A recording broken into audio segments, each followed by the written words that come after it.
सबको मेरा प्रणाम है, नमस्कार है प्यारे बच्चों।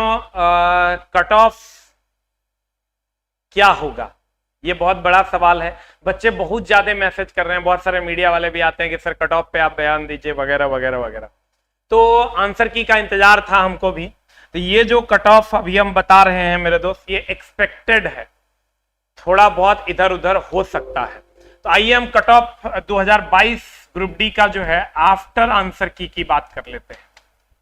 आफ्टर आंसर की क्या रह सकता है, हम इस पे बात करते हैं। चला कि अब आंसर की आ चुका है, अब ग्रुप डी का कट ऑफ क्या हो सकता है। क्योंकि हमको भी आंसर की का इंतजार था कि जब आंसर की आएगा हम क्वेश्चन को अपनी आंखों से देख लेंगे तभी कट ऑफ बताएंगे। बार बार कट ऑफ बता के बच्चों को परेशान करने का कोई मतलब नहीं है, इसीलिए अभी तक मेरा कट ऑफ पे कोई वीडियो नहीं आया था, ये पहला वीडियो है। क्योंकि जब तक आप क्वेश्चन को रियल रूप में देख नहीं पाते, क्योंकि जब एग्जाम हॉल से बच्चे बाहर आते हैं तो वो क्वेश्चन नहीं बता पाते हैं, तो वो एक्सपेक्टेड क्वेश्चन पे और ज्यादा मामला गड़बड़ हो जाता है। इसीलिए मैंने आंसर की आने का वेट किया। अब आंसर की आ चुका है, तो जो एनालाइजेशन है जो हमने किया है वो आप तक हम पहुंचा रहे हैं, ये एक्सपेक्टेड है, गौर फरमाइएगा। पहले तो 2022 का जो कट ऑफ है ये किन किन बातों पर निर्भर करेगा, हम आते हैं उस पर कि कट ऑफ को प्रभावित करने वाले क्या क्या कारक हो सकते हैं। तो कट ऑफ को प्रभावित करने वाले कारक पहले तो चूंकि जोन वाइज एग्जाम हुआ है, तो जोन वाइज एग्जाम हुआ है तो अलग अलग जोन का कट ऑफ में बहुत ज्यादा का अंतर दिखाई देगा, पहली बात। दूसरा, साइंस के क्वेश्चन मॉडरेट टू टफ रहे हैं तो ये भी कट ऑफ को बहुत ज्यादा प्रभावित करेगा। उसके बाद कैटेगरी आपका क्या है, क्या आप जनरल से आते हैं, क्या आप ओबीसी हैं, एससी हैं, एसटी हैं, या ईडब्ल्यूएस से आते हैं, या फिजिकली हैंडीकैप्ड हैं, या अप्रेंटिसशिप है, तो ये भी इफेक्ट करेगा। परसेंटाइल भी बहुत ज्यादा इफेक्ट करेगा। अगर आप बहुत ज्यादा सोच के बैठे हुए हैं तो वैसा नहीं होना है, कम जाएगा कट ऑफ। नॉर्मलाइजेशन में एक एक बच्चे का 15-15 नंबर बढ़ जाता था, तो वैसा नहीं होना है। तो परसेंटाइल भी आपके कट ऑफ को बहुत ज्यादा प्रभावित करेगा। मतलब अब परसेंटाइल क्या प्रभावित करेगा, तो परसेंटाइल कट ऑफ को ज्यादा नहीं जाने देगा, उसको कम करेगा। फिर उसके बाद आते हैं हम फर्स्ट और सेकंड फेज का जो कट ऑफ है वो कम रहेगा अन्य फेज की तुलना में। जो पहला 2 फेज था उसका कट ऑफ कम रहेगा अन्य फेजेस की तुलना में। तो हमने कहा चला जी कि जोन वाइज एग्जाम हुआ है तो ये बहुत ज्यादा इफेक्ट करेगा, किसी जोन का कम, किसी जोन का बहुत ज्यादा होगा। साइंस का क्वेश्चन मॉडरेट टू टफ रहा, ये इफेक्ट करेगा। परसेंटाइल ये भी इफेक्ट करेगा। और फर्स्ट एंड सेकंड फेज का जो कट ऑफ है वो कम रहेगा अन्य फेजेस के तुलना में। फिर हम आते हैं चला जी कि 2018 में क्या कट ऑफ था। 2018 में मेरे दोस्त 1.6 करोड़, 2018 में अगर हम बात करें 1.6 करोड़ लोगों ने फॉर्म भरा था और 60,000 वैकेंसियां थी, तब का ये कट ऑफ था। हम 2 बोर्ड का लेते हैं, एक इलाहाबाद का लेते हैं और एक कलकत्ता का लेते हैं, जो हाईएस्ट था। हम हाईएस्ट की बात कर रहे हैं, जो हाईएस्ट की अगर हम बात करें तो इलाहाबाद और कलकत्ता। कलकत्ता सबसे हाईएस्ट रहा था पिछले बार।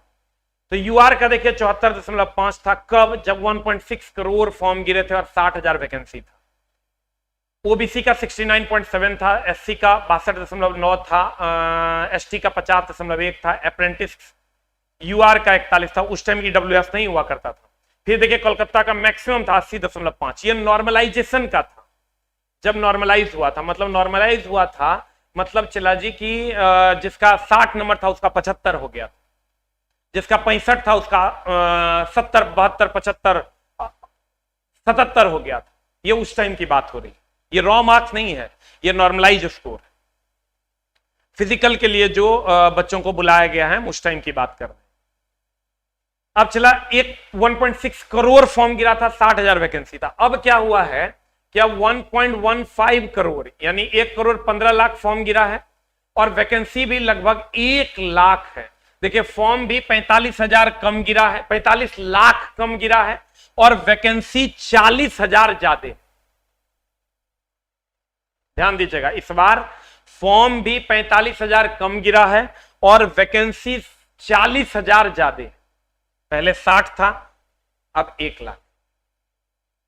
अब क्या होना, और पहले नॉर्मलाइजेशन था जहां 5 नंबर से 15-18 नंबर तक बच्चों का बढ़ जाता था।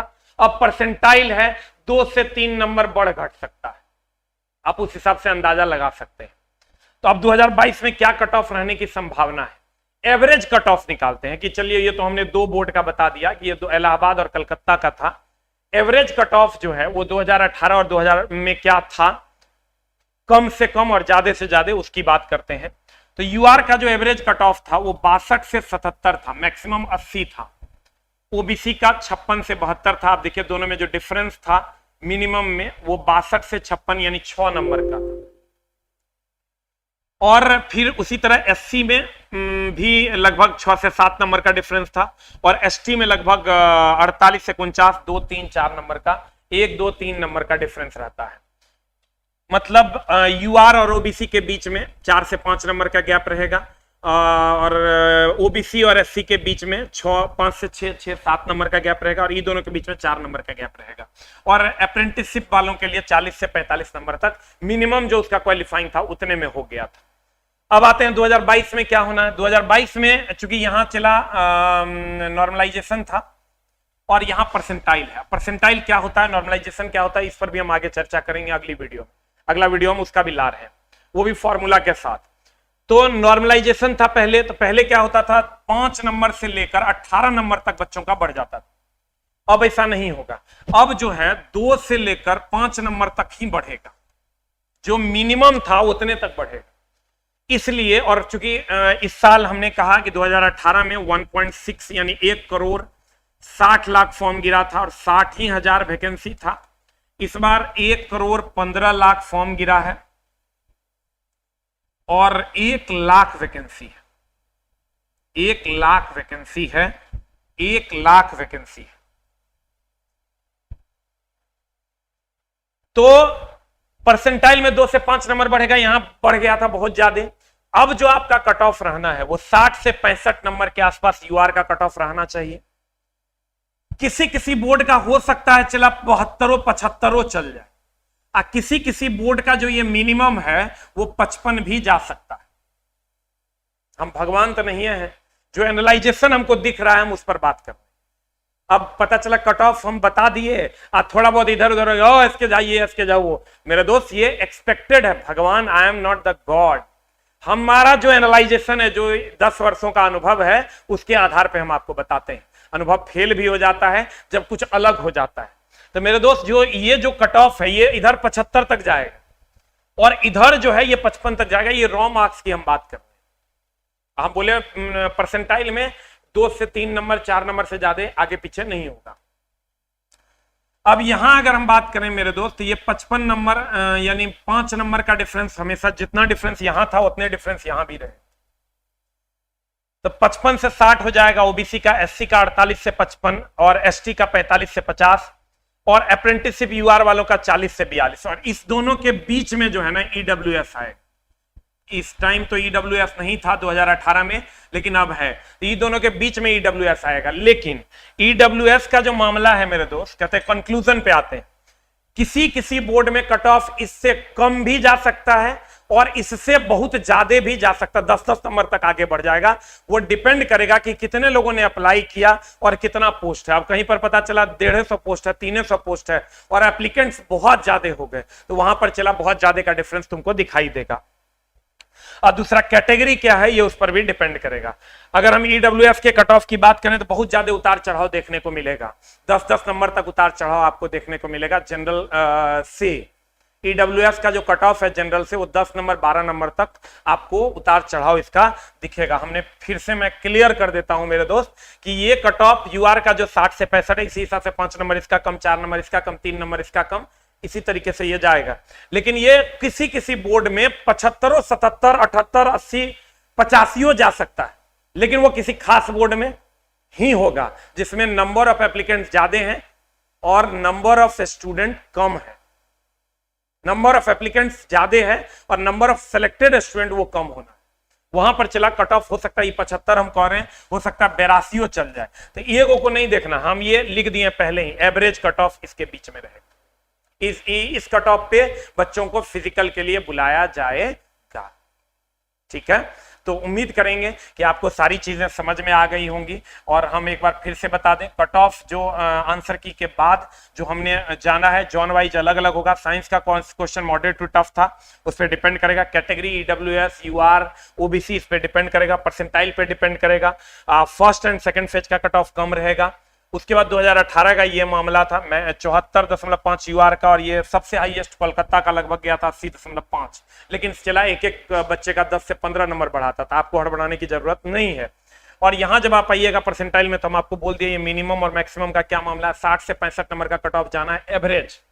हो सकता है किसी का 75, 82, 86 भी चल जाए, और मिनिमम में 55 से नीचे तो नहीं होना चाहिए, ठीक है। किसी किसी बोर्ड का, जम्मू कश्मीर का हो सकता है 52 चल जाए। उसके बाद किसी किसी बोर्ड में कट ऑफ इससे कम भी और ज्यादा भी होगा, डिपेंड करेगा कितने बच्चों ने अप्लाई किया और कितने पोस्ट वहां पर खाली है। और ईडब्ल्यूएस का कट ऑफ में बहुत ज्यादा का उतार चढ़ाव देखने को मिले। Thank you very much, love you all. और एकदम टेंशन और हरास में नहीं जाना है, क्योंकि मेरे दोस्त आगे ढेर सारी वैकेंसियां आनी है। आपको यह समझ लेना है कि 2023, 2024 ये स्टूडेंट के लिए गोल्डन ईयर है, क्योंकि 2024 में सेंट्रल का चुनाव है और 2025 में स्टेट का चुनाव है बिहार सरकार का। तो मेरे दोस्त ये गोल्डन नहीं, डायमंड ईयर होने वाला है। आपकी जो कमिंग वैकेंसी है वो एएलपी टेक्नीशियन की है, जो कि सबसे बड़ी वैकेंसी है। हम अभी से उस पर लगे हुए हैं, आप भी अभी से उस पर लग जाइए। जो लोग रेलवे की तैयारी करते हैं, आईटीआई वगैरह उन्होंने कर रखा है, डिप्लोमा बीटेक कर रखा है, अभी से इस वैकेंसी पर लग जाए। हम तो अब जी जान छोड़ के, मेरे यहाँ लगभग क्लासेस उसके सारे चल रहे हैं। तो कोशिश कीजिए चला जी इसको एंजॉय करने का। आगे बिहार एसएससी आपका सिविल कोर्ट है, सबको खूब मन लगा के कीजिए, ताकि आपका रिजल्ट कहीं ना कहीं हो जाए। कहते हैं ना, जो होता है अच्छे के लिए होता है। अरे आपको भी पता है कि मात्र 0.8% बच्चों को जॉब होना है। 99 लगभग 98.2% को जॉब नहीं होना, सॉरी 99.2% को नहीं होना, क्योंकि सीट ही उतनी है। मेरे दोस्त आप जोड़ के देखिए, 1,60,00,000 अगर एप्लीकेंट है, 60 लाख बच्चे मान लीजिए नहीं है गए होंगे, 1 करोड़ बच्चे अगर गए होंगे, 1 लाख को होना, तो 1% को ही जॉब होना है, 99% को नहीं होना। तो इसमें आपकी गलती नहीं है, क्योंकि वैकेंसी ही कम है, इसलिए आपको टेंशन नहीं लेना। और आगे बड़ी बड़ी वैकेंसी है, ये तो ग्रुप डी की वैकेंसी है, आगे बड़ी बड़ी वैकेंसियां आनी तय है। इसलिए मेरे दोस्त आप उस पर वर्कआउट कीजिए। और 1:1 में रिजल्ट देगा, तो 1:1 में रिजल्ट देगा मतलब जिनका देगा उनका हो जाना है, ये बात फिक्स है। ये कहीं ना कहीं ये गलत है, 1:1 में रिजल्ट नहीं देना चाहिए। सरकार इसकी मंशा इसमें एकदम सही नहीं है, लेकिन जो है वो सामने है। आने वाले समय में इस पर भी चर्चाएं होंगी, जो कि 1:1 रिजल्ट क्यों, कहीं ना कहीं सरकार की ये मंशा है कि सीट को बचाकर अगली वैकेंसी में शो करें।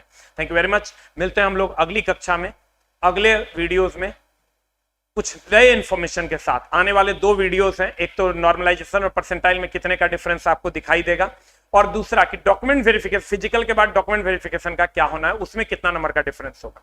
Thank you very much, love you all, नमस्कार।